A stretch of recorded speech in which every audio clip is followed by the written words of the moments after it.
Dah. Assalamualaikum warahmatullahi wabarakatuh. Waalaikumsalam warahmatullahi wabarakatuh. Perkenalkan, kami dari kelompok 2. Di sini kami akan mempresentasikan mengenai algoritma. Sebelumnya, izinkan kami untuk memperkenalkan diri terlebih dahulu. Perkenalkan, nama saya Deva Devina Aliana. Perkenalkan, nama saya Nabila Jara. Perkenalkan, nama saya Firsa Nurulawali. Perkenalkan, nama saya Rizky Darmawan. Perkenalkan, nama saya Satrio Bintang atau Bulan. Perkenalkan, nama saya Muhammad Fadil Mendi. Perkenalkan, nama saya Alfa Fahmi S. Perkenalkan, nama saya Awal Sarahman. Perkenalkan, nama saya Yumi Muhammad Haq. Perkenalkan, nama saya Hamdan Kuman. Perkenalkan, nama saya Deran Fazria. Baik, sebelum dimulainya presentasi ini ada sedikit pantun untuk para audiens, yaitu ambil mangga dengan galah, diambil paman berbadan kekar. Mari ucapkan basmalah. Masker. Semoga presentasi hari ini lancar. Amin. Baik, presentasi ini akan dimulai dengan materi, fungsi, dan prosedur. Dipersilakan untuk Fadli menjelaskan materi tersebut.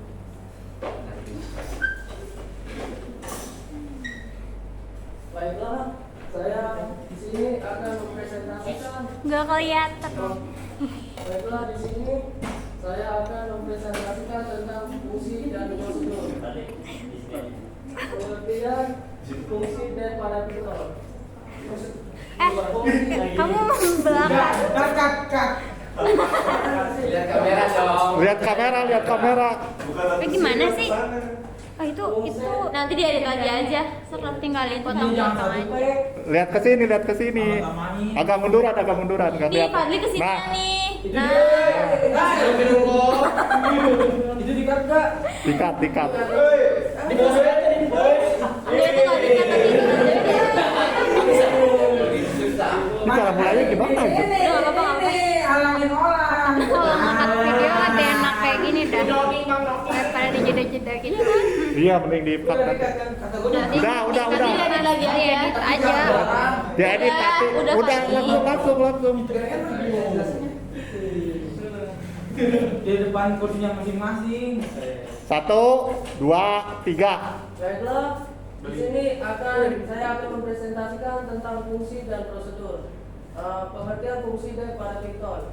Fungsi parameter adalah kumpulan perintah atau baris kode yang dikelompokkan menjadi satu kesatuan untuk kemudian bisa dipanggil atau digunakan berkali-kali. Dengan fungsi kita bisa memecah program besar yang kita tulis menjadi bagian-bagian kecil dengan tugasnya masing-masing. Juga fungsi akan membuat kode program kita menjadi lebih readable dan lebih terstruktur. Next. Fungsi ada dua macam, yaitu fungsi dengan argumen atau parameter dan parameter wajib. Next. Prosedur adalah yang tidak menghasilkan nilai atau tidak mengembalikan nilai. Prosedur sama dengan subrutin yang tidak mengembalikan nilai. Contoh prosedur yaitu adalah tanda kurung lebih besar nama prosedur tutup tanda kurung lebih kecil tanda kurung parameter. Jadi dua statement. Parameter merupakan suatu nilai atau variabel yang dilemparkan ke dalam fungsi untuk diproses lebih lanjut, boleh ada atau tidak. Next. Nah, itu saja.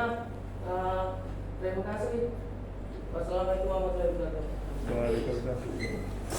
Baiklah, di sini saya akan menjawab pertanyaan dari Mirna. Apa yang membedakan fungsi dan prosedur? Jawabannya adalah prosedur dideklarasikan menggunakan sintaks prosedur dan biasa dibentuk dengan parameter maupun tanpa parameter. Sedangkan fungsi dideklarasikan menggunakan sintaks function dan fungsi harus dibentuk menggunakan parameter. Terima kasih. Sama-sama. 3. Ih, malah ngomong coba sih. Baik, selanjutnya akan dilanjutkan materi yang akan dijelaskan oleh Satrio mengenai array dan report. Dipersilakan Satrio menjelaskan materi tersebut. sini saya akan mempresentasikan array dan record.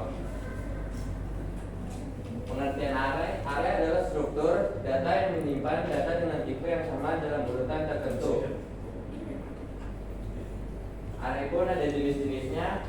Yang satu, array satu dimensi. Array satu dimensi tidak lain adalah kumpulan elemen identik yang disusun dalam satu barisan. Elemen-elemen ini memiliki tipe data yang sama, tetapi elemen mungkin berbeda. Contohnya dalam program ini seperti di layar.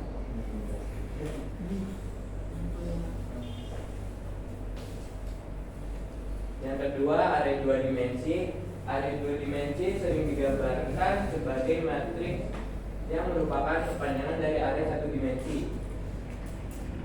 Jika array satu dimensi hanya terdiri satu baris dan beberapa kolom elemen, maka array dua dimensi terdiri dari beberapa baris dan beberapa kolom elemen yang sejenis sehingga dapat digambarkan sebagai berikut.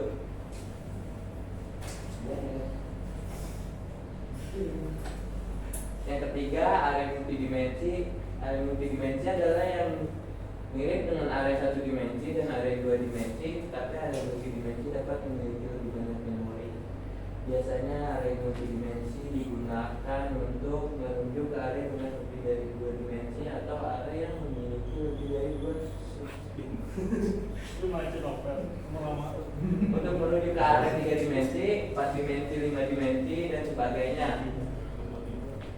Yang kedua, record kumpulan field yang sangat lengkap dan biasanya dihitung dalam satuan baris. Tabel adalah merupakan kumpulan dari beberapa record dan juga field.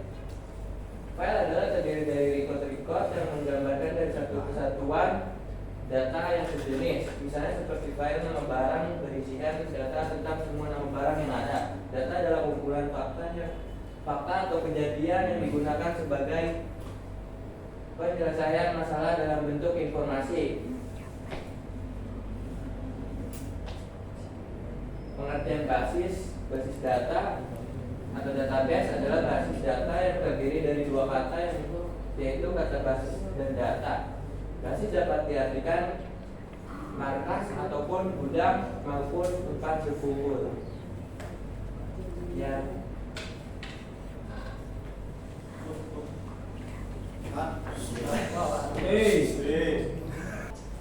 Baik, selanjutnya materi pada poin ketiga ini yaitu mengenai break and continue dan list akan dijelaskan oleh Rizky Darmawan. Dipersilakan Rizky Darmawan untuk menjelaskan materi tersebut. Saya di sini akan menjelaskan tentang break and continue and list. Satu, pengertian perintah break bahasa Python. Break adalah perintah khusus yang dipakai untuk memaksa sebuah perulangan berhenti sebelum waktunya. Perintah break ini bisa dipakai dalam perulangan while maupun perulangan for Python. Berikut adalah contoh kode program perintah break Python. Next. 2. Pengertian perintah continue dalam Python. Perintah continue mirip seperti perintah break. Hanya saja jika dalam perintah break perulangan langsung berhenti. Untuk perintah continue, perulangan hanya melewati satu kali proses iterasi saja. Berikut adalah contoh kode program perintah continue dalam bahasa Python. Di dalam kode program pada baris 2 terdapat kondisi if i sama dengan 5.2 continue titik. Kondisi ini akan terpenuhi saat variabel counter i berisi angka 5. Hasilnya, perintah print di baris 4 akan dilompati dan perulangan langsung pindah ke iterasi berikutnya. Yakni variabel i akan berisi angka 6. Dalam tampilan akhir bisa terlihat baris 5 tambah 5 sama dengan 10 tidak ada di daftar penambahan. Next. 3. Pengertian perintah list dalam Python. Dalam bahasa pemrograman Python, struktur data yang paling dasar adalah urutan atau list. Setiap elemen-elemen berurutan akan diberi nomor posisi atau indeksnya.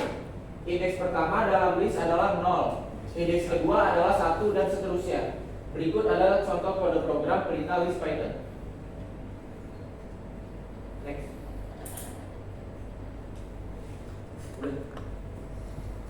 Baik, selanjutnya akan dijelaskan mengenai poin 4, yaitu mengenai algoritma D dan C. Dipersilakan untuk Auli menjelaskan materi tersebut. Materi selanjutnya adalah algoritma D dan C. Divide and conquer dulunya adalah strategi militer yang dikenal dengan nama divide, put, impress. Sekarang strategi tersebut menjadi strategi fundamental di dalam ilmu komputer dengan nama divide and conquer. Definisi dari divide adalah membagi persoalan menjadi beberapa masalah yang memiliki kemiripan dengan persoalan semula namun berukuran lebih kecil.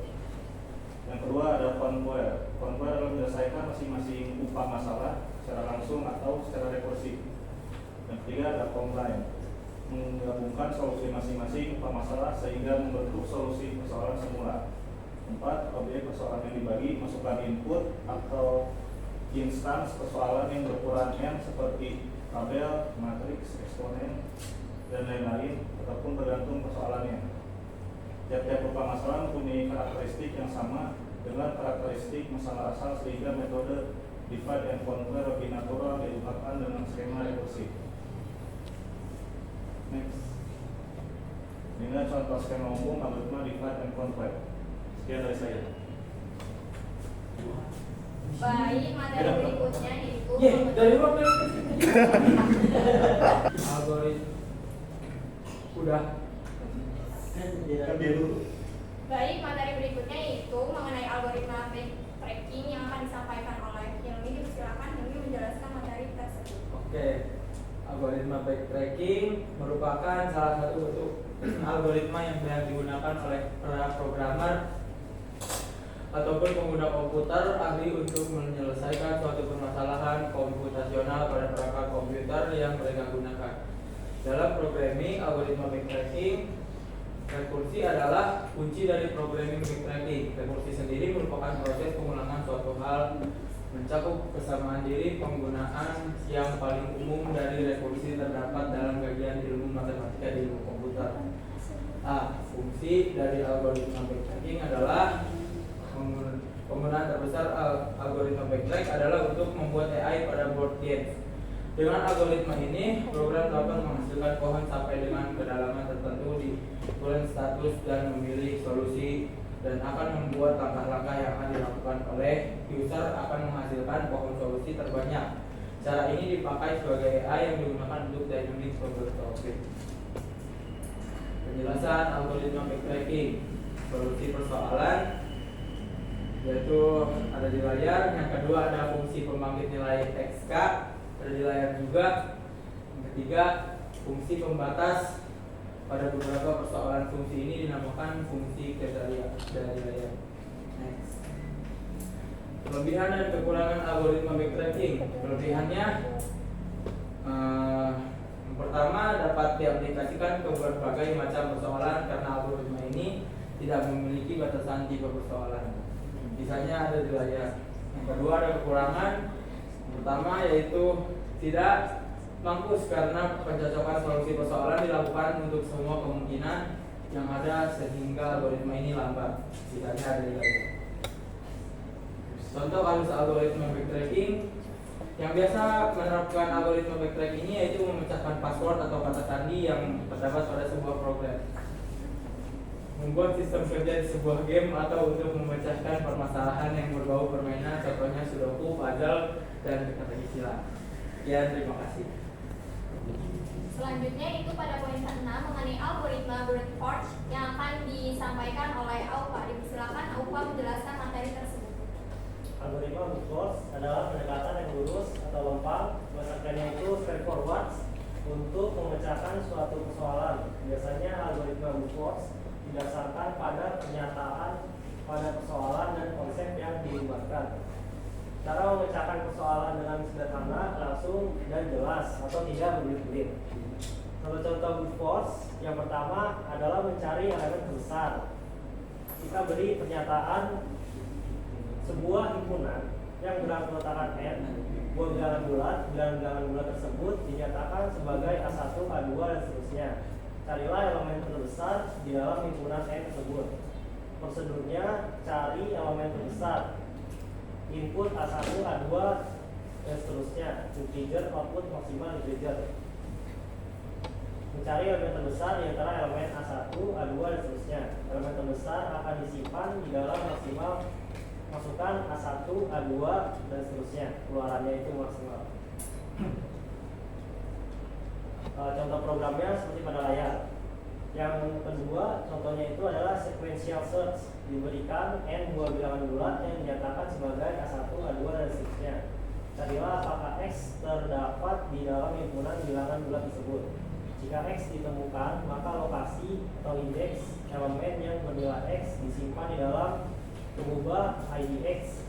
Jika X tidak terdapat di dalam himpunan tersebut, maka ID X diisi dengan nilai 0.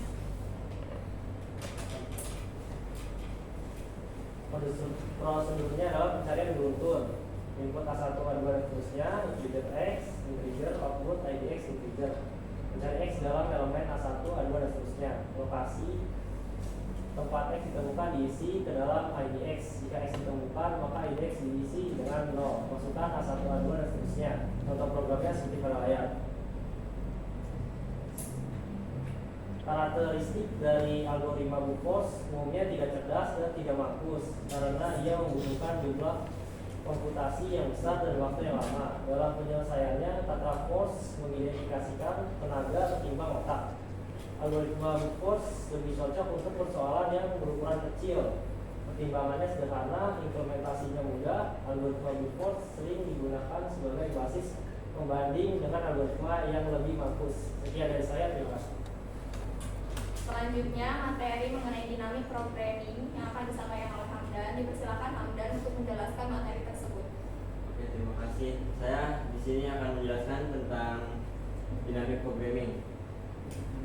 Pemrograman dinamis atau dinamik programming atau biasa disingkat DP, yaitu suatu teknik algoritma untuk memecahkan masalah di mana solusi optimal dari masalah tersebut dapat dipandang sebagai suatu deret keputusan. Ada juga penemu dan orang yang bertanggung jawab atas kepopuleran dinamik programming adalah Richard Bellman. Nah, di sini juga ada pengertian menurut Tagliah tahun 2010, yaitu program dinamis adalah suatu teknik matematis yang biasanya digunakan untuk membuat suatu keputusan dari serangkaian keputusan yang saling berkaitan. Tujuan utama model ini adalah untuk mempermudah penyelesaian persoalan optimasi yang mempunyai karakteristik tertentu. Nah, pemrograman ini bekerja dengan menyimpan hasil dari masalah sehingga ketika solusi mereka perlukan, mereka sudah tersedia dan kita tidak perlu menghitung ulang. Teknik menyimpan nilai masalah ini disebut memoization. Lalu kelebihan metode dinamik programming yaitu memiliki lebih dari satu rangkaian keputusan atau prosedur matematis yang dirancang untuk memperbaiki efisiensi perhitungan masalah. Pemrograman matematis tertentu dengan menguraikannya menjadi bagian-bagian masalah yang lebih kecil. Ada dua pendekatan yang digunakan dalam PD. Yang pertama PD maju atau forward atau upward. Lalu yang kedua PD mundur, yaitu backward atau bottom up. Lalu perbedaan antara algoritma greedy dan program dinamis, yaitu pada metode greedy hanya satu rangkaian keputusan yang pernah dihasilkan, sedangkan pada metode program dinamis lebih dari satu rangkaian keputusan yang memenuhi prinsip optimalitas yang akan dihasilkan atau linear. Nah, lalu di sini ada algoritma tentang dinamik pemrograman. Let n be the number of times. If n kurang dari sama dengan 1, return 1, lalu else return the sum of two proceeding numbers. Yang pertama, suku pertama adalah 0, lalu yang kedua suku kedua adalah 1, yang ketiga suku ketiga adalah jumlah dari 0 dari langkah 1 dan 1 dari langkah 2, yaitu 1. Lalu yang keempat, suku keempat adalah jumlah dari suku ketiga atau dari langkah 3 dan suku kedua atau dari langkah yaitu 1 tambah 1 sama dengan 2.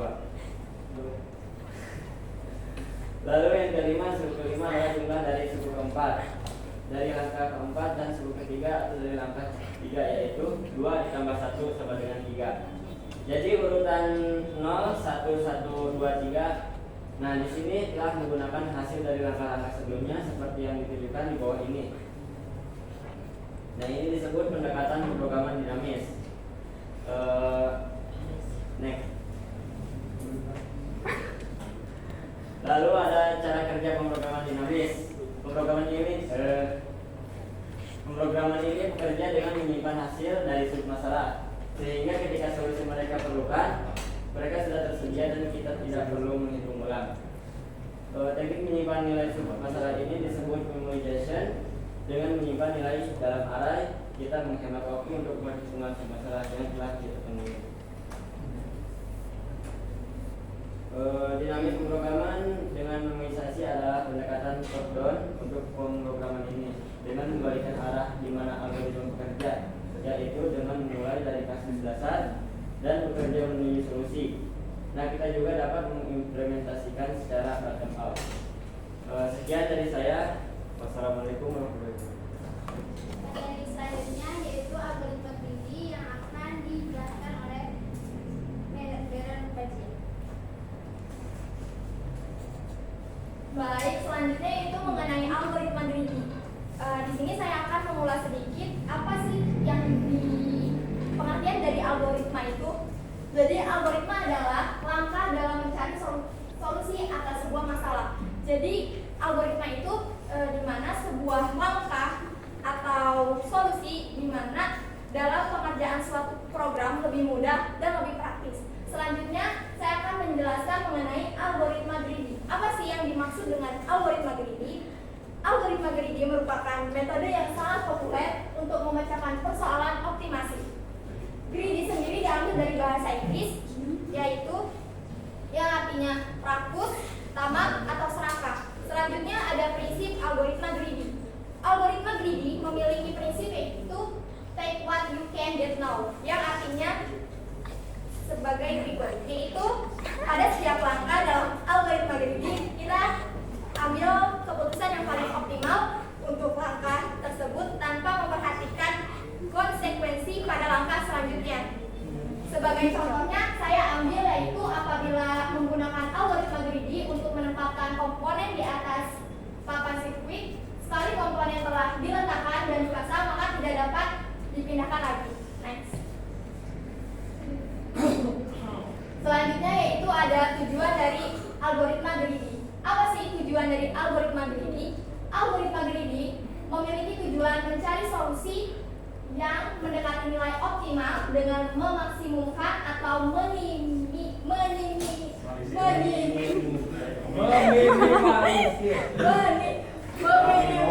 hasil penyelesaian yang didapat. Selanjutnya yaitu mengenai contoh masalah sehari-hari yang disangkut pautkan oleh algoritma greedy. Yang pertama yaitu memilih beberapa jenis investasi. Yang kedua, mencari jalur tersingkat dari Bandung ke Surabaya. Yang ketiga yaitu memilih jurusan perguruan tinggi. Dan yang keempat yaitu ada bermain kartu remi. Jadi yang kedua itu yaitu mencari jalur tersingkat dari Bandung ke Surabaya. Itu semisal kita lagi di perjalanan dan itu kondisinya macet. Nah, bisa kita terapkan menggunakan algoritma greedy.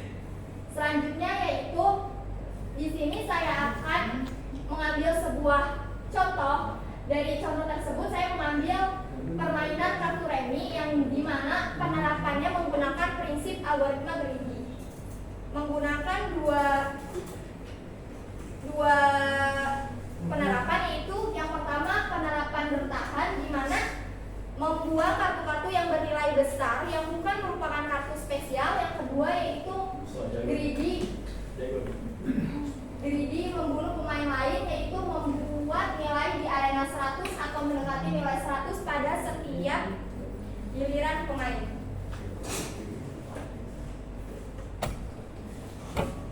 Sekian dari saya, terima kasih. Baik, materi selanjutnya yang akan dibawakan oleh Deva yaitu algoritma rekursif. Baik, di sini saya akan menjelaskan materi tentang rekursif. Apa itu rekursif? Rekursif merupakan teknik yang menyelesaikan persoalan di mana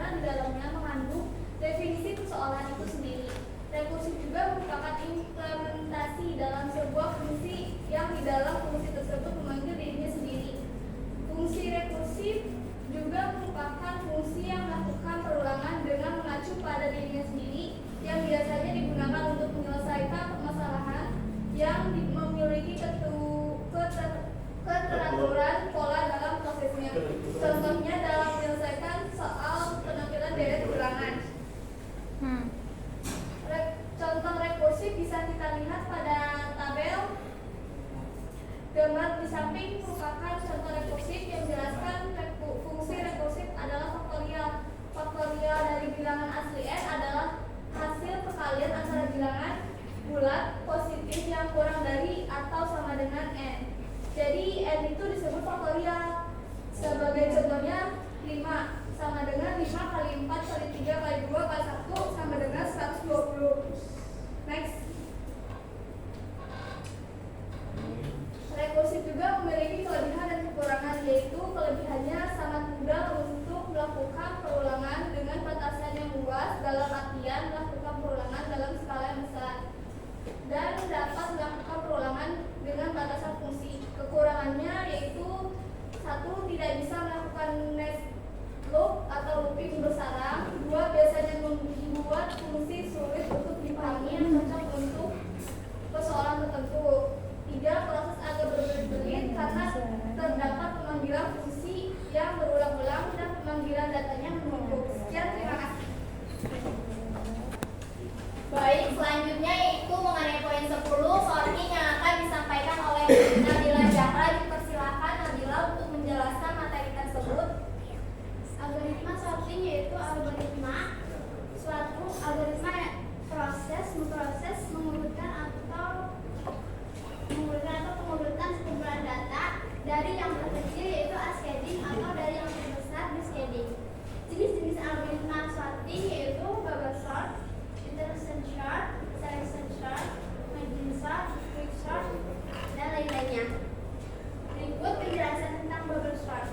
Bubble sort adalah metode gelembung atau algoritma pengurutan dengan cara melakukan penukaran data dengan data sebenarnya secara terus-menerus sampai bisa dipastikan dalam satu iterasi tertentu tidak ada lagi perubahan atau data tersebut sudah tertutur secara benar. Contoh program dari algoritma bubble sort yaitu seperti yang ada di layar dan hasilnya gitu.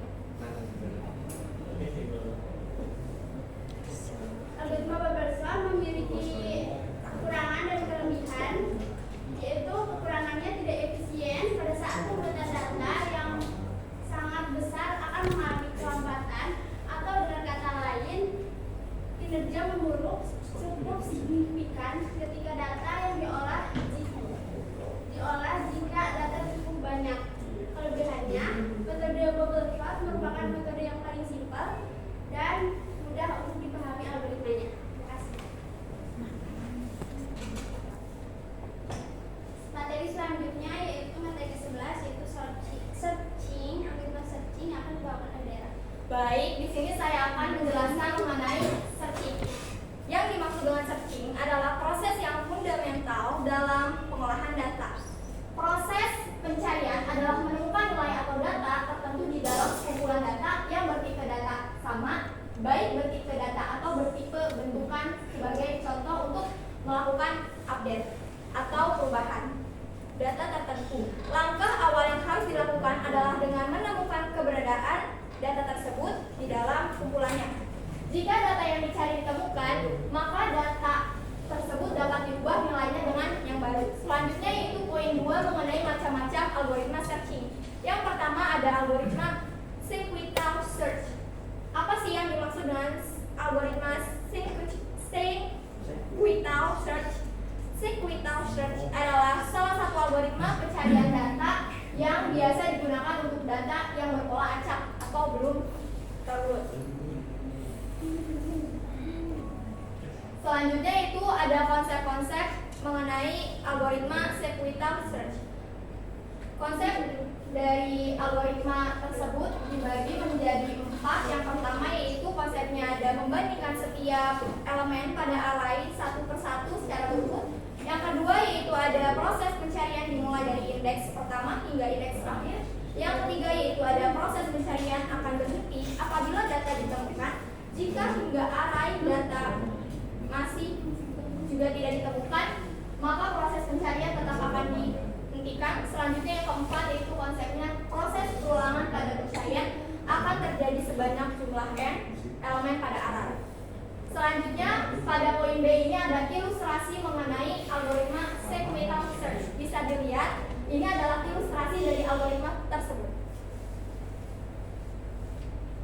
Yang kedua yaitu ada algoritma binary search. Apa sih yang dimaksud dengan algoritma binary search? Algoritma binary search adalah salah satu algoritma pencarian data yang biasa digunakan untuk array yang berpola terurut. Teknik pencarian yang digunakan pada algoritma ini adalah dengan cara berulang kali membagi jumlah data menjadi dua sehingga memperkecil lokasi pencarian suatu data hingga pada akhirnya dapat ditemukan. Pada poin A yaitu mengenai konsep binary search yang dibagi menjadi beberapa. Yang pertama itu ada data diambil dari posisi 1 sampai posisi n. Yang kedua ada kemudian data akan dibagi menjadi dua untuk mendapatkan posisi data tengah. Yang ketiga yaitu konsepnya selanjutnya data yang dicari akan dibandingkan dengan data yang berada di posisi tengah, apakah lebih besar atau lebih kecil. Selanjutnya konsepnya yaitu ada apabila data yang dicari lebih besar dari data tengah, maka data dipastikan bahwa data yang dicari kemungkinan berada di sebelah kanan dari data tengah. Selanjutnya ada konsep apabila data yang dicari lebih kecil dari data tengah, maka data yang dipastikan bahwa data yang dicari kemudian berada di sebelah kiri dari data tengah. Selanjutnya apabila data tersebut ditemukan, maka pencarian akan dilanjutkan dengan kembali membagi data menjadi dua.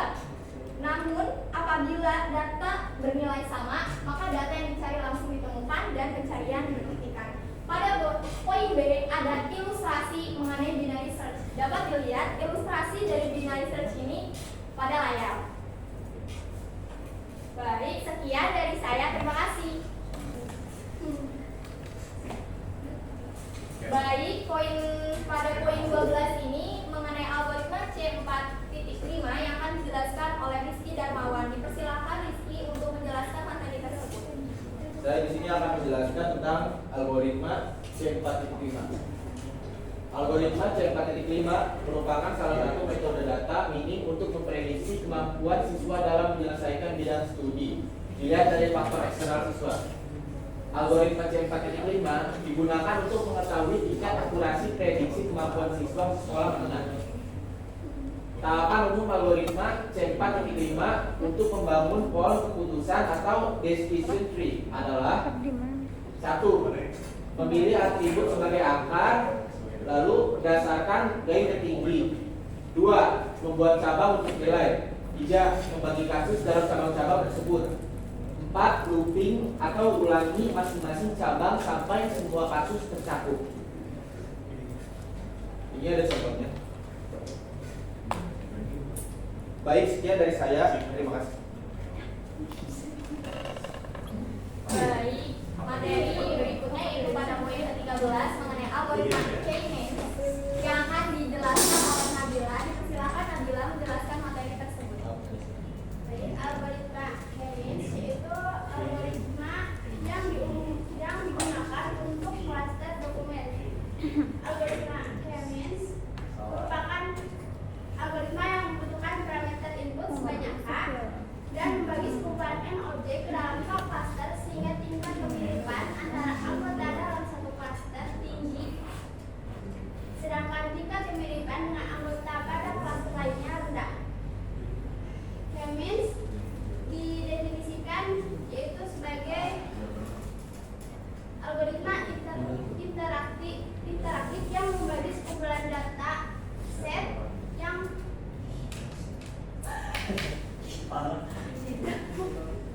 tidak berlabel menjadi k-cluster yang berbeda sedemikian rupa sehingga setiap sekumpulan data hanya memiliki satu kelompok yang memiliki properti yang sama. Tujuan dari algoritma K-means yaitu meminimalisasikan fungsi objektif yang telah diset dalam proses cluster.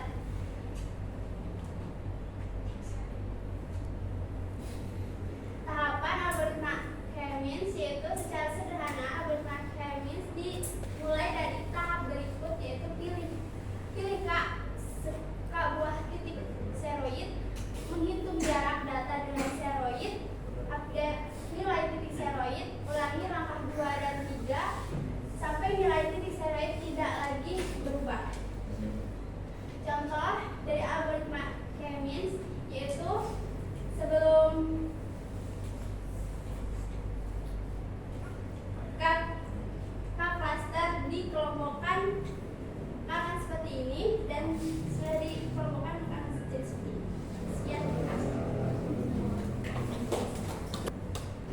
selanjutnya yaitu pada poin ke-14 mengenai algoritma a priori yang akan dijelaskan oleh Salsa. Dipersilakan Salsa menjelaskan materi tersebut. Materi 14 ada algoritma a priori adalah algoritma yang digunakan untuk menghitung aturan asosiasi antar objek.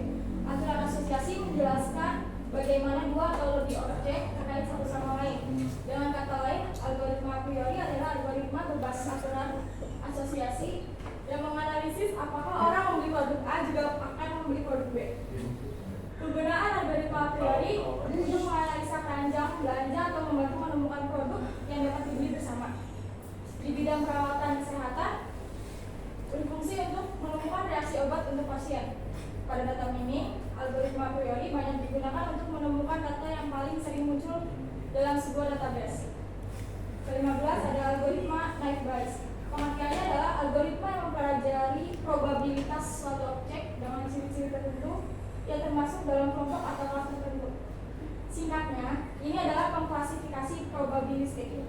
Contoh penerapannya adalah pada hasil perkiraan cuaca. Dengan melihat probabilitas suhu, kelembapan, dan tekanan udara, maka institusi seperti BMKG dapat memprediksi cuaca pada tanggal tertentu apakah cerah, berawan, atau justru hujan deras. Next. Kelebihan naive Bayes adalah mudah diimplementasikan dengan cepat. Ini akan menyatu lebih cepat daripada model diskriminatif seperti regresi seperti membutuhkan lebih sedikit data pelatihan. Dan kelemahan naive Bayes adalah fiturnya yang kuat kemandirian karena dalam kehidupan nyata hampir tidak mungkin untuk memiliki seperangkat fitur yang benar-benar independen satu sama lain. Masalah lain dengan klasifikasi naive Bayes adalah frekuensi nol, yang berarti bahwa jika variabel kategori memiliki kategori tetap tidak diamati dalam data pelatihan sel, maka model naive Bayes akan menetapkan probabilitas nol untuk itu, dan itu tidak akan dapat untuk membuat prediksi. Sekian dari saya. Terima kasih. Baik, sekian presentasi dari kelompok 2. Mohon maaf apabila ada kesalahan kata. Mungkin ada sedikit pantun untuk penutupan dari kelompok kami, yaitu siang-siang pergi ke kota. Jangan lupa beli alpukat. Demikian presentasi dari kami. Semoga bisa bermanfaat